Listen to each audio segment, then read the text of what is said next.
How would you feel if I said everybody in this room had a killer in their household? How would it feel if I said that that killer was silent, deadly, almost undetectable, and could be easily taken care of? My name's Evan Melbourne, and today we're here to talk about that killer that is, in fact, in every one of your households. And that killer is stress.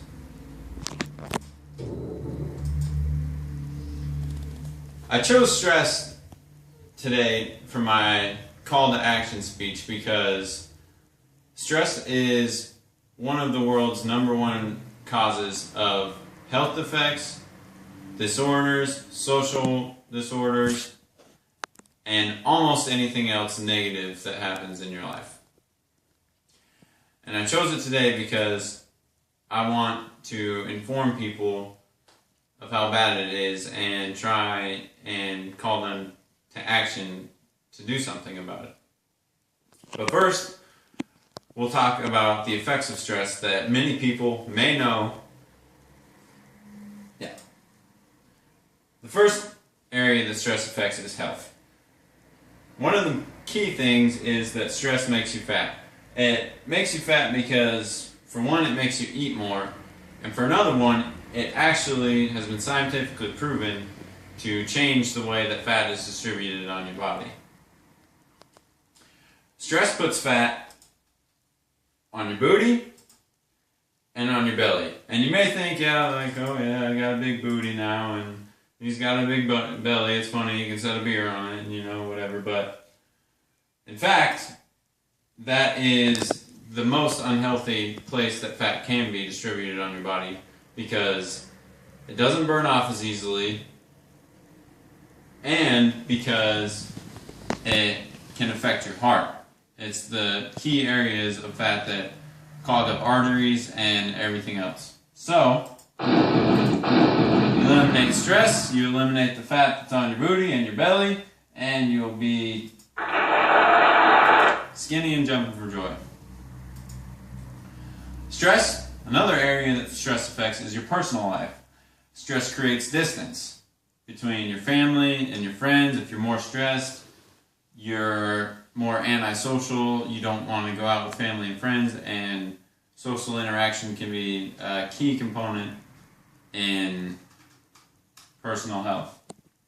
It also creates a lack of motivation for a social gathering, for being socially active, and for fitness, for actually burning off that fat that stress creates in the first place. So stress can just spiral you down in this circle. And the other area that it can affect, the very important area, is your success. If you're more stressed at work, you have a poor attitude, obviously, because it's hard for a lot of people to smile when they have all this stress pouring down on them. So, a good attitude can be the key to success, and you can't have when you're stressed, obviously. And a poor attitude can lead to lack of promotion because bosses don't want to hire the person who is easily stressed and can't handle all these things at once, and decreases your hireability. If you're stressed when you go in a job interview, nobody's going to want to hire you. So, more stress equals less success.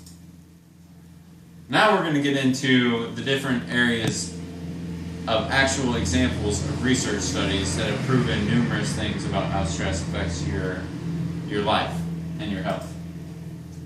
The first, and one of the leading scientists in the study of stress, is Dr. Robert Sapolsky.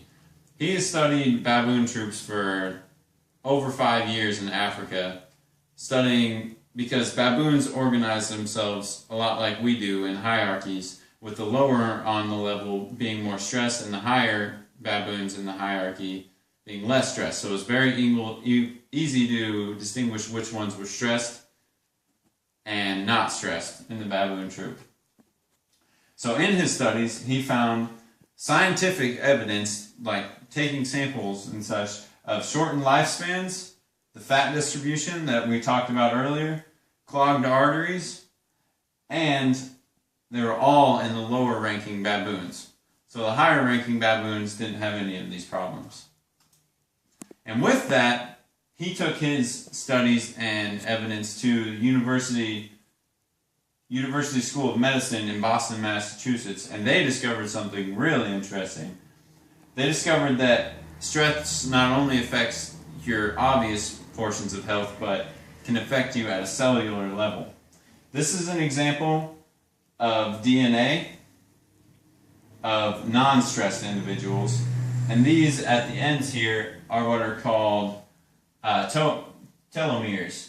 They're actually what hold your DNA together, and as you get older, your telomeres disintegrate and your DNA spans out, which is what causes aging, wrinkling of the face, skin, and everything else.